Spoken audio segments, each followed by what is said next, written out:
बालेश्वर में पालित है स्वेच्छासेवी संगठन सक्षम फाउंडेशन प्रतिष्ठा दिवस।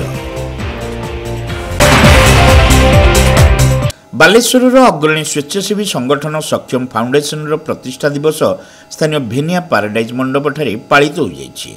फकीरमोहन विश्वविद्यालय ओडिया भाषा विभाग मुख्य प्रोफेसर डॉक्टर देवाशीष पात्र एथिरे मुख्य अतिथि भाव जोगदे समाज गठन में सेवार महत्व संपर्क में आलोकपात करथिले।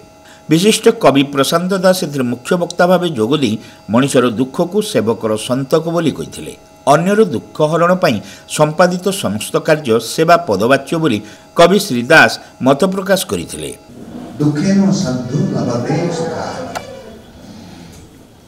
यदि एक कथा पचरा जीव सान भाई शशि ओ 7 वर्ष धरी सक्षम को प्रतिष्ठा करथिबा भाई माने कहिथारे एक अपूर्व सुजोग है। ये सुजोग बार बार जीवन में आसेनी। ये समय ये परिवेश ये श्रृंखला सब बेले जीवन को प्रभावित करबनी। आपण मानकु निवेदन करिवे जो घंटे अतिथि माने कथा कहना को आछंती आपण माने टिके बहन करिवे सुनिबे एठु गला परे भाबिबे अनुभव करिवे। सब बण रे चंदन गछ न थाए, सब माटी तले सोना न थाए, सब सामुका भितर मोती न थाए, सब मुहूर्त भितर आनंद न थाए, आत्मीयता न थाए कि विवेकानंद न था। आज ये मुहूर्त गोटे महान पुरुष भारतर मानववादर स्वर को सारा विश्व में उच्चारित कर मनीष विवेकानंद स्मृति में आम समस्ते आज एकाठी समवेत विवेकानंद गोटे जोर करताली हवा।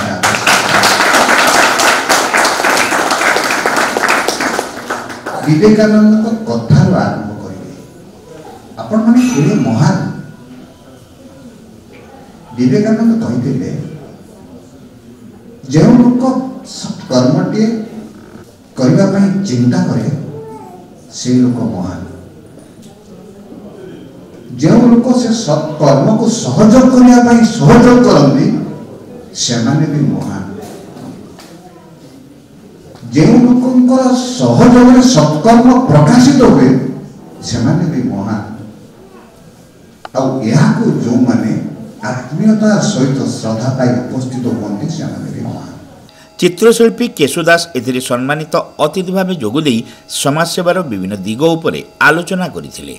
सक्षम फाउंडेशन अध्यक्ष शशिकांत राउत एथिरे सभापतित्व करने सहित कार्यक्रम आभिमुख्य संपर्क में सूचना देते। प्रत्येक वर्ष प्रोग्राम आयोजन करूँ खर्च हम से पाखापाखि 10 फैमिली साहाय्य पाई से प्रत्येक वर्ष कर सब जिन किसी मझे मझे 2 वर्ष 3 वर्ष भर नकले पिला एकता हो से मनोभाव रखी आम 3 वर्ष तय करूँ पुणी आज 1 वर्ष पुणी चिंता करूँ आम गोटे प्रतिष्ठा दिवस करवा पिला गोटे बंधु मिलन हम पिला सब एकजुट हे पिला अतिथि मैंने आसवे पिला मार्गदर्शन करेंगे पिला आगू केमी बढ़े संगठन केमी आगू ने प्रेरणा पाए। कमललोचन पंडा मंच परिचालना करथिबा बेले फाउंडेशन सदस्य सुभाष दास शेष समस्त को धन्यवाद देते। एही अवसर में फाउंडेशन 15 जन सदस्यों को संबर्धित करा जायतिला। संगठन पक्षर दिवसव्यापी विभिन्न कार्यक्रम सहित एक स्वेच्छाकृत रक्तदान शिविर आयोजित होइतिला।